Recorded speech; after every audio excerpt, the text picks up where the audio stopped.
Yan, magandang gabi sa inyong lahat. Ito po ulit si JR Doria TV. Mag-update lang po muna tayo ng EDSA Rehabilitation dito po sa area po ng Guadalupe naman. Malapit po sa Tulay at saka po sa Guadalupe Station po. Ngayon po ay natapos na po nila itong area po ng daanan po para sa busway po na asfalto na po. Bali, ang gamit po nila dito ay stone mastic asphalt po. Today po ay April 29, 2026. Panibagong update na naman po tayo ngayong gabing ito dito sa area po ng EDSA Rehabilitation po.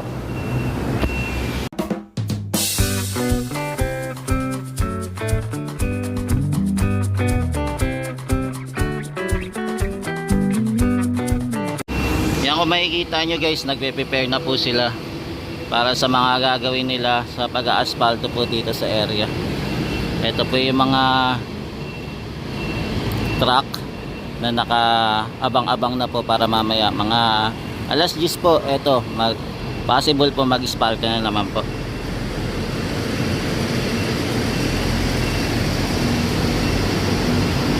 Yan, punta naman po tayo sa kabilang area.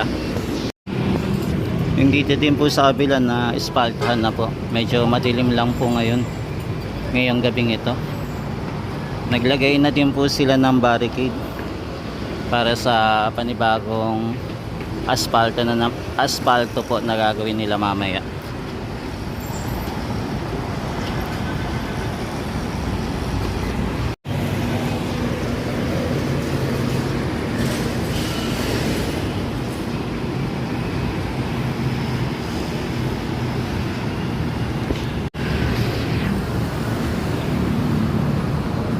Yan, dito din po pala sa kabilang area na kapag simula na din po pala silang mag-asphalto. Pero inuuna muna nila yung kabila. Dito po, hindi po sila nag-adjust po ng barrier.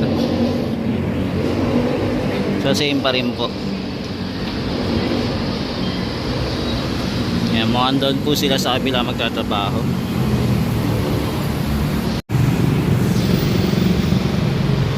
Meron na po pala tayo mga part na napudpud na pala. Etong mga semento. Yan, etong sa daan. Kinaskas na po nila para etong ating asfalto po ay kumapit sa papatungan nila.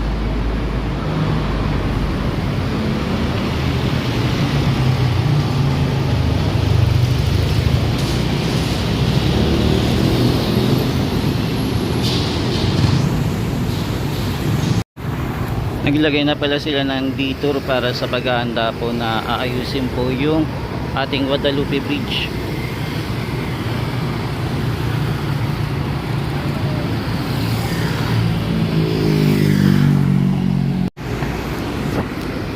Bale, itong ating sa busway po okay na. Bali, nakadalawang latag na po sila para sa asfalto po. Tapos yung dito na po sa kabila, unang latag pa lang po, first layer, pero ito second layer na po yung daanan po ng ating bus station. Ito naman po yung natin, ina-update po ay papunta po ito ng northbound po. Yan, okay na po siya na asphaltohan na.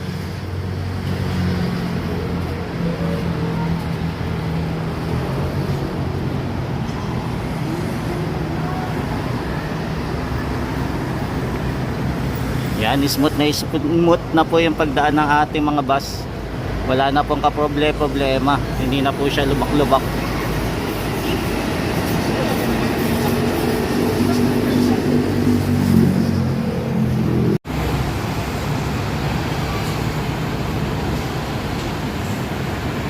Yan, nandito pa rin po tayo sa area po ng Guadalupe po.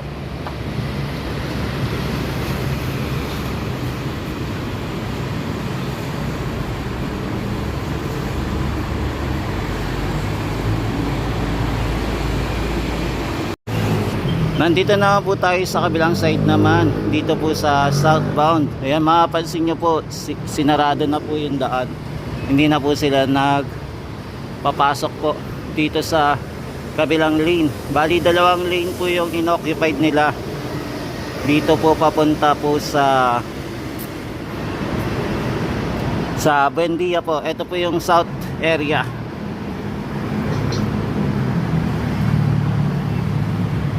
Yan, mapapansin nyo po, mas maangat po yung ating busway. Tapos ito naman po yung sumunod naman yung isang layer. First ano pa lang po, first coating. Ayan, unang pag-ispalto pa lang po. Tapos itong kabila okay na.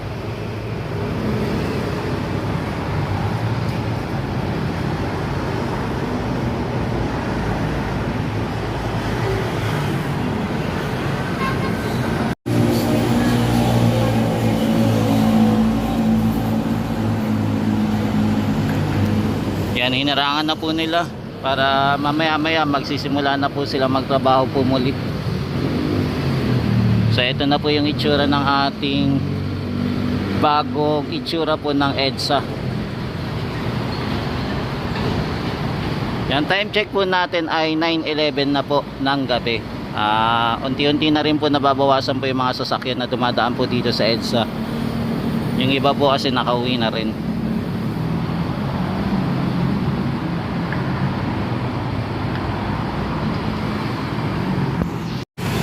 Yan, mapapansin po natin yung mga bus lumabas po muna sa kanilang daanan sa busway area.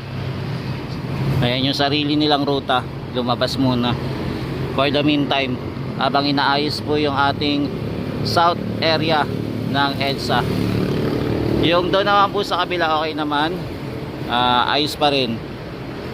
Baka bukas po ito at dito naman po sila sa kabila magtrabaho.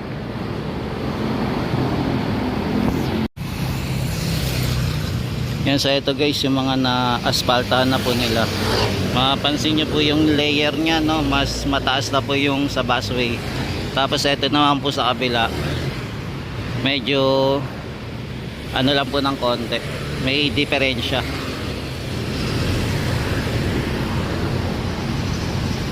Yan, dito pa rin po tayo sa area po ng Guadalupe.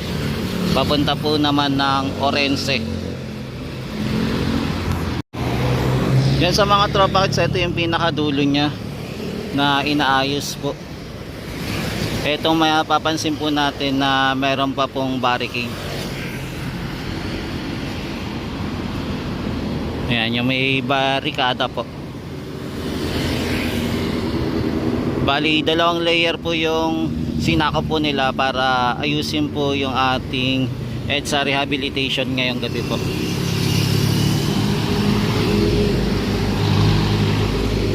Yan, silipin na din po natin yung sidewalk kung kamusta na.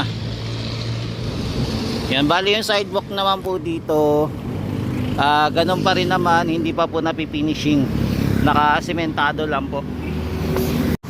Bali yung pinakadulo po ng ating pag-widening po ng sidewalk po, aabot po tayo hanggang Brio. Ito po ang building na to. Yan, aabot po dyan. Yan, mapapansin nyo na po na yung mga bus po natin papasok na po din sa kanilang lane o kung saan sila nakalinya.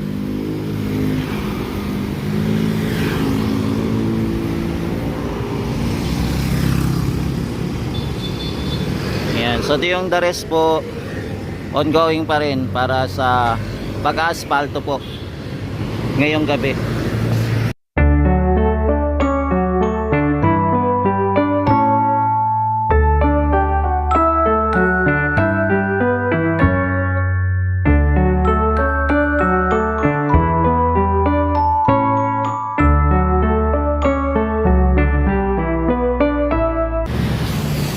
Yan, ngayong gabi pala guys, may nagtatrabaho pala dito sa sidewalk natin. Unti-unti na po nilang binubuo yung part dito papunta sa Brio.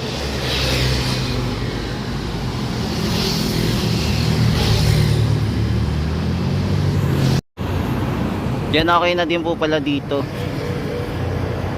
may part na rin po pala silang inaayos na rin.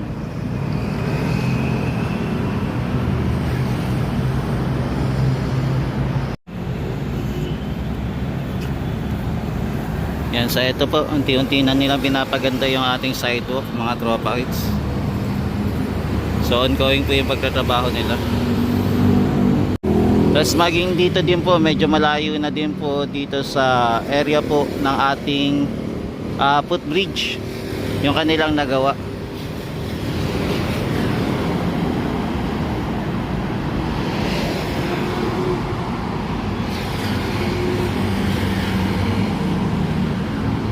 Yan, ang ganda na po ng daanan natin dito, no? Okay na. At saka maluwag na po yung ating sidewalk. Parang hindi po siya EDSA, 'di ba? Pinaganda na. Yan, walkable na po. Bali po yung construction po ngayon ay magsisimula po dito sa Guadalupe Station po.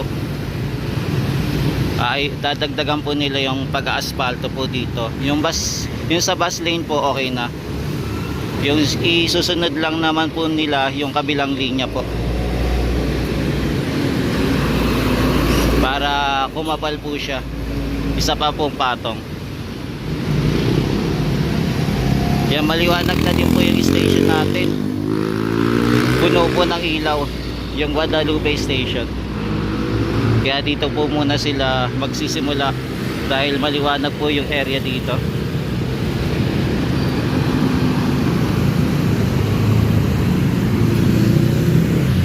Yung ating park po pala sinarado na dahil po sa gagawing detour para ayusin po yung ating Guadalupe Bridge.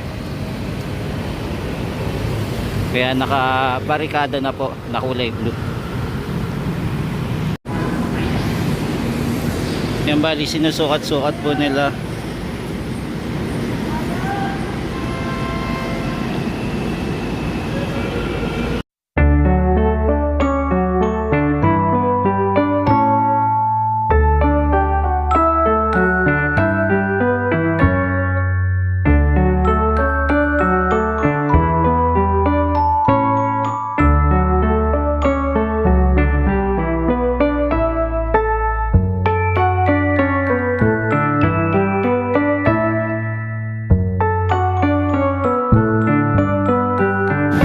Mga tropa guys, mapapansin nyo po na naglalagay na po sila ng markings dito po sa ating bagong asfalto po. At ang ating daloy ng traffic po tuloy-tuloy pa naman. Ngayong gabi po mapapansin nyo po na medyo traffic po ngayon dahil po sa pagsasara ng dalawang lane. Isa para sa busway, tapos yung isa naman po para sa regular way naman po ng ating mga commuters po.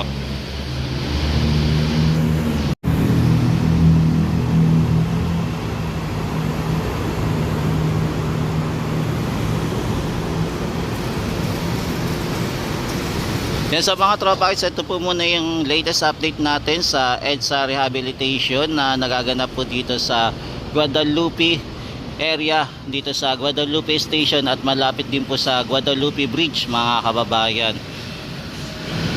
Update na lang po natin ito sa mga susunod na araw. Kamustahin po ulit natin. Ayan, nagpapasalamat tayo sa tuloy-tuloy na project na ginagawa po ng ating administrasyon para pagandahin po yung ating EDSA, para yung mga kababayan natin na dumadaan po dito sa EDSA po ay mabilis na po silang makakaarangkada na hindi po malulubak habang dumadaan po dito sa EDSA. So ito po yung magiging bagong mukha po ng ating EDSA sa mga susunod na taon.